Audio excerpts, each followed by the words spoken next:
Okay, so the first thing I would do is familiarize myself with this shape. Out of B, right? So 1, 3, 5, flat 7, 9, up to 4, back into the third, 5, flat 7, up to 9, and then resolving here.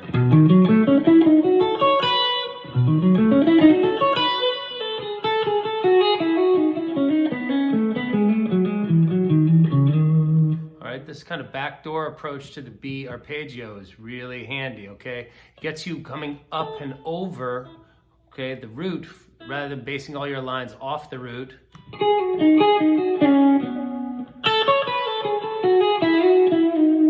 Very slick, okay? Okay, so that's good, okay? We can also think about it like this.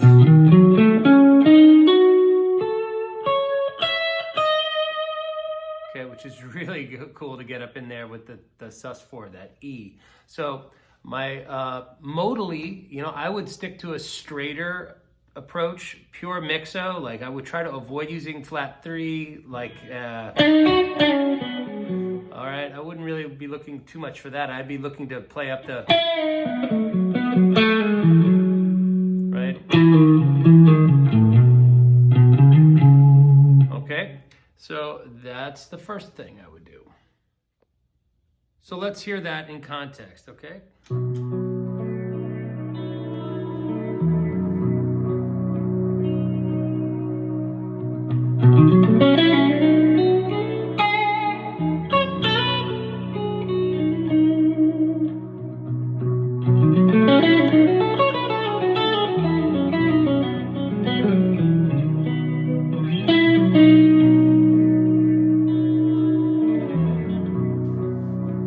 That's the sound of that arpeggio shape, the 7/9 with the sus4 in there.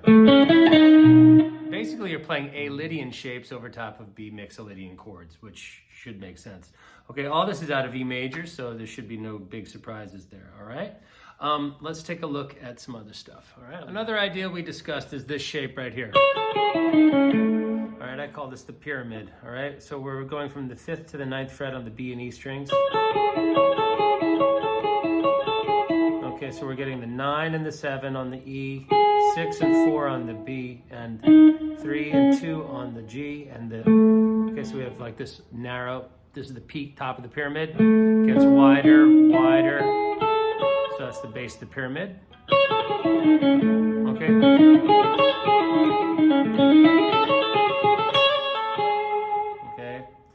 That little wiggle at the top is sometimes welcome and sometimes not. I wouldn't do it actually in this setting, but here it is.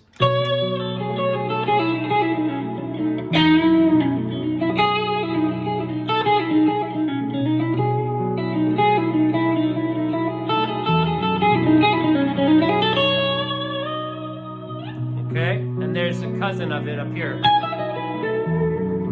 Okay, same on the B and E strings. Same spacing.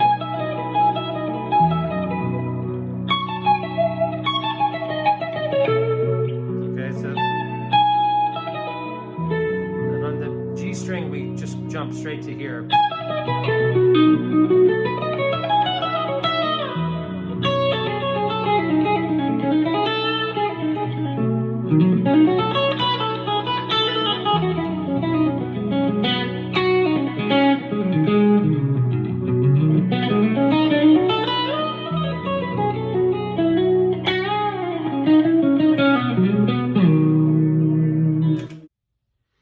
The next idea is taking chord tones and doing a 4-note peel and then sliding back to another chord tone. So we're starting on the root. We're going to slide down to, so we're doing 4 notes and then sliding back. Then we're going to shift to the B string and then flatten out our ring finger and play the 6. So it's going to sound like this. Okay, so that sounds like this. Okay, so 1, 2, 3, 4, 5, 6.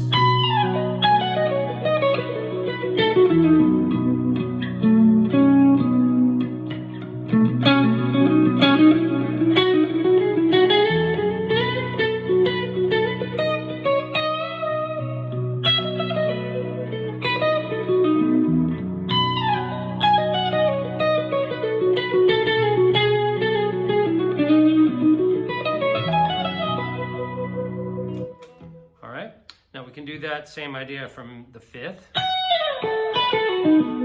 Okay, so that's going to sound like.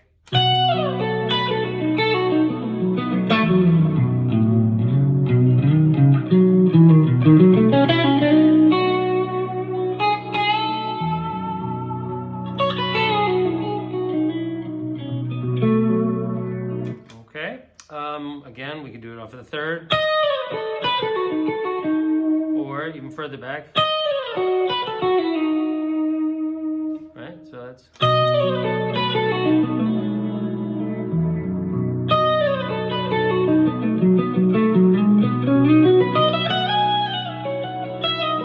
That's off the 6th. Okay, if we do that and peel down and then sweep through an arpeggio, we end up with, off the 7, we get.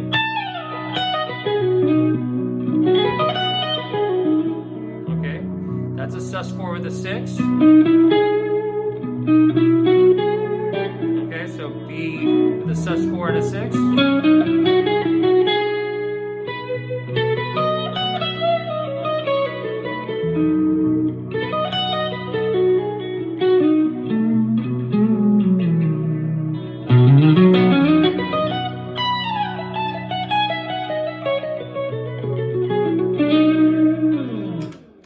So there's a lot to unpack in there with that technique, and you can do that off of other strings other than the high E as well. So we could take that from the 3rd and just do 3 notes. From the root, just do 3 notes or 4 notes. Right, anywhere from the root we can do the 4. Right, from the 3rd we want to come down through these 3 notes. Use the 6, okay, off of the 6. All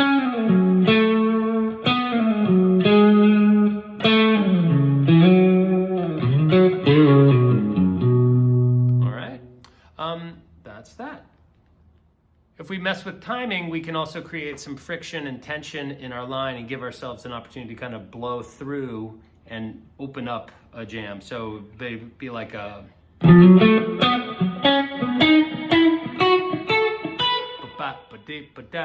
So 1, 2, 3, 4, 5, 6.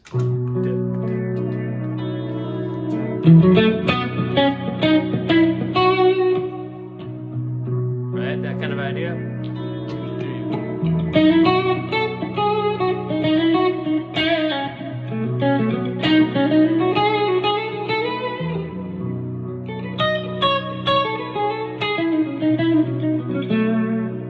Those accents on those weird. All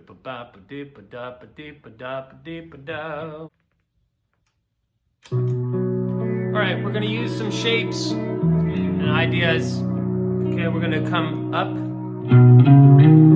like that, up to the 3rd of our B, and then skip a string and go back. All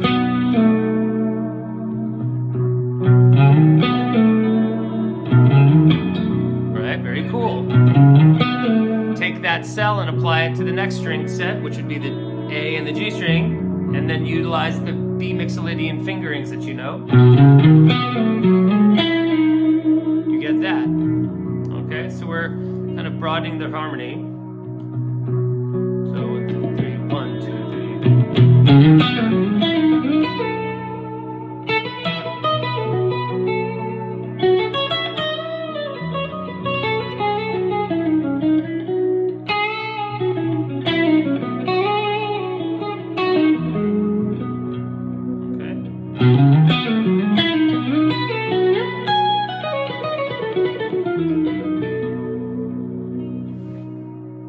So that idea.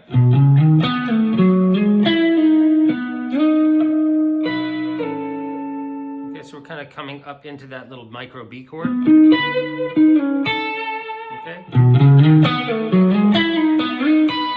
Now we're going to take the ring finger, come here. The middle finger. From the 5 up to the root. Then put down the ring finger on the 6th.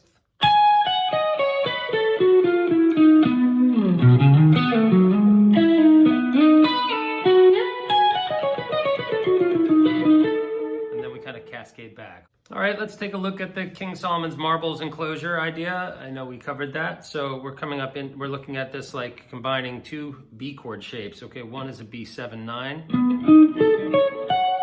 and one is just like a regular B major chord. And maybe we'd put a 6 in it.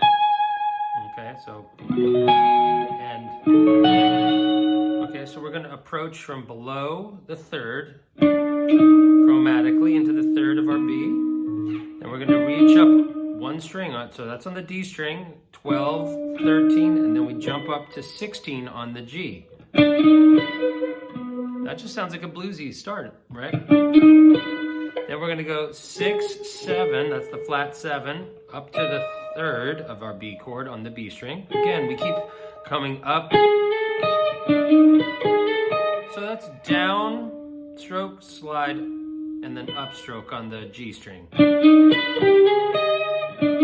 Or you can just go down, down, and do a rest stroke. I tend to go like that. Then we're going to just do the same thing. Okay, and this note here is wacky, right? Check it out. The C has no business in a B chord, but it creates a lot of nice tension. So.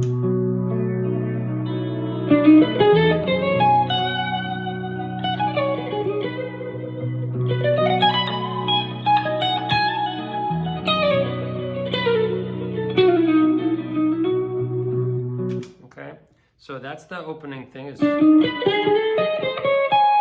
last one we can do is again, right? Get up to that high C sharp. That's a very hip idea. Okay, ending on the 9 over top of that. Okay, let's take a look at some of those like rapid fire.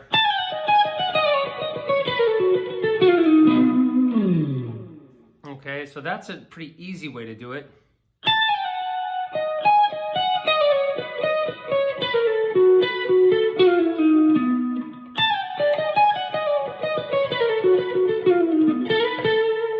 Okay, so we're just doing these 3-note.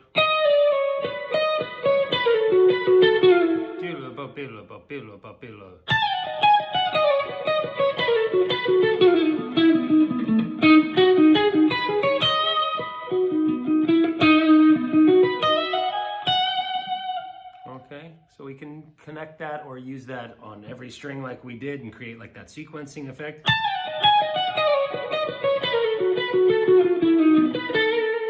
Or just use it in the middle of a line. So let's try both ideas here. 1, 2, 3.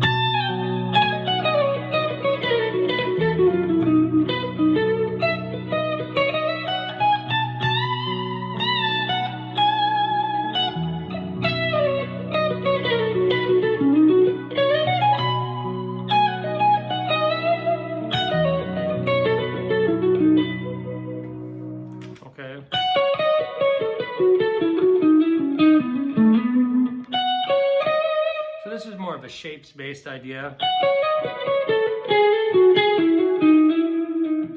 It's not quite thirds, just kind of rolling.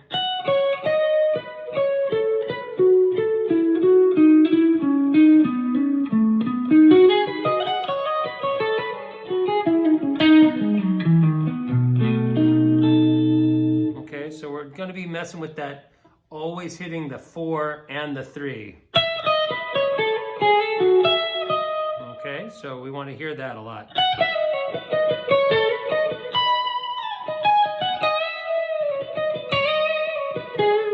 Six. Okay, now there's a nice little idea that happens right here between these 3 frets. They're a minor third apart. Okay, and we can do that basically from the D string all the way to the high E.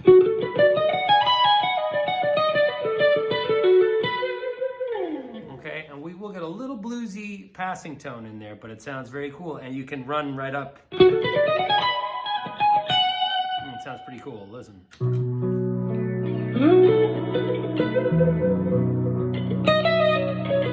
Okay.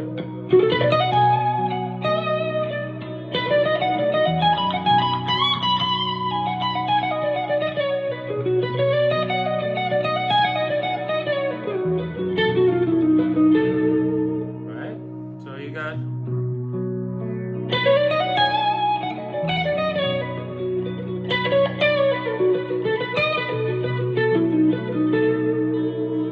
Okay, definitely bluesier, but still pretty slick, okay? Now don't forget, we've also got just these 2 frets. Okay. We can do that, right? Sorry, wrong note there. Sorry, no B flats, right?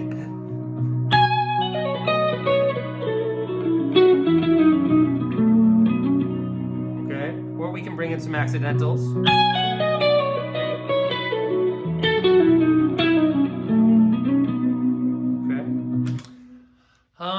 Something else we covered was this arpeggio shape. Okay, so that's 1, 3, 5, flat 7, and then doing the outer voicing and then the inner scale tone, right?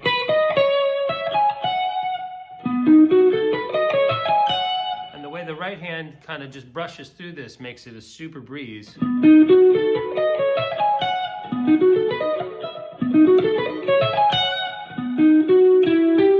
Oops. So 1, 2, 3, 1, 2, 3, 1, 2, 3.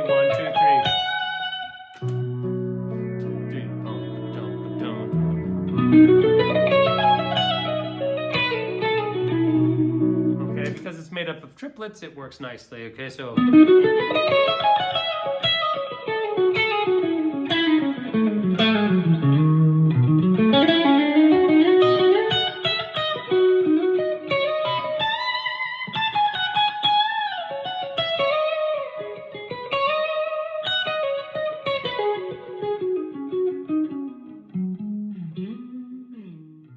So we can do 1, 3, 5, 1 or 1, 3, 5, 1 or you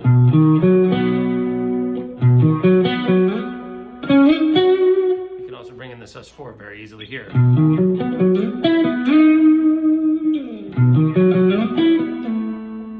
Sounds very cool there.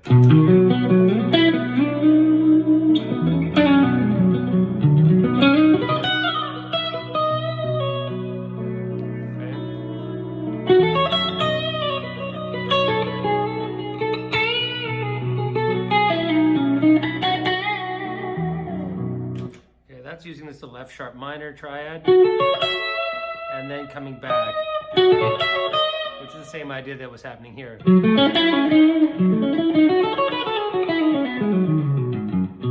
All right, here's another idea that I like a lot, starting here on the root.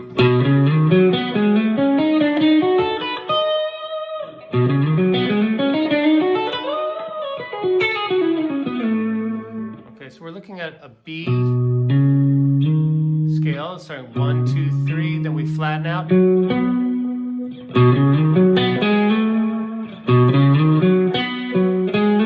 Like that. We can add that or just skip and go straight to the 6th. 1, 2, 3. That's kind of hipper.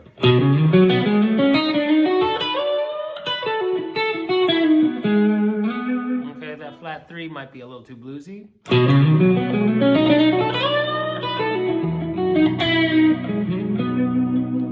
Very nice line though. 2, 3, 1, 2,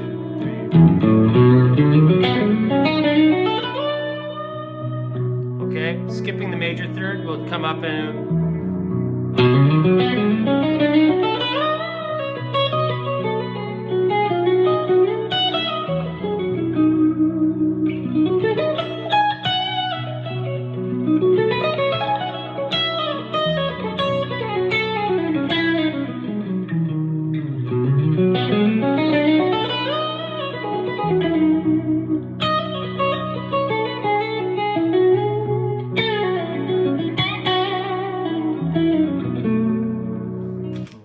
that's some nice stuff. We've also got, like we were doing down here.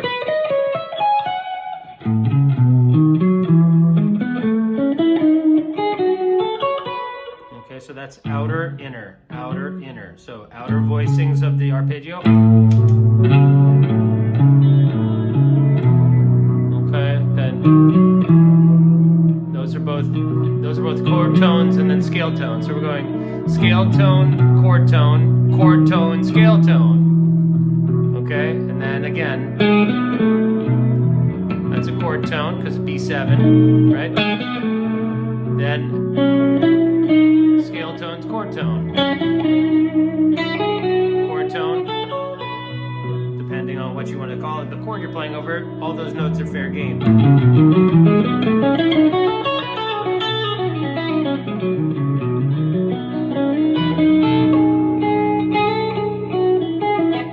Okay. Other things we talked about was this shape. Okay, kind of this idea of playing this group of 3, and then this group of 5 as our starting block. Okay, that outlines a B major add 9 chord with a flat 7. Okay, then we're going to go. Okay, sorry. Right, now one.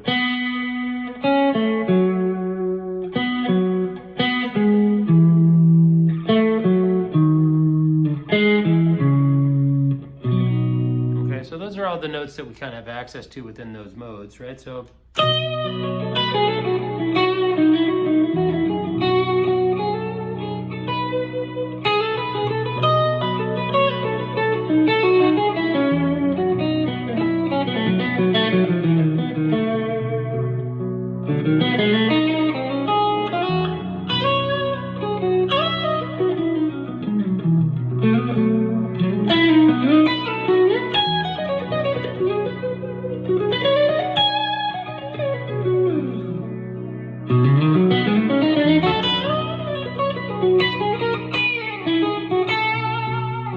bad note there, don't hit that B flat.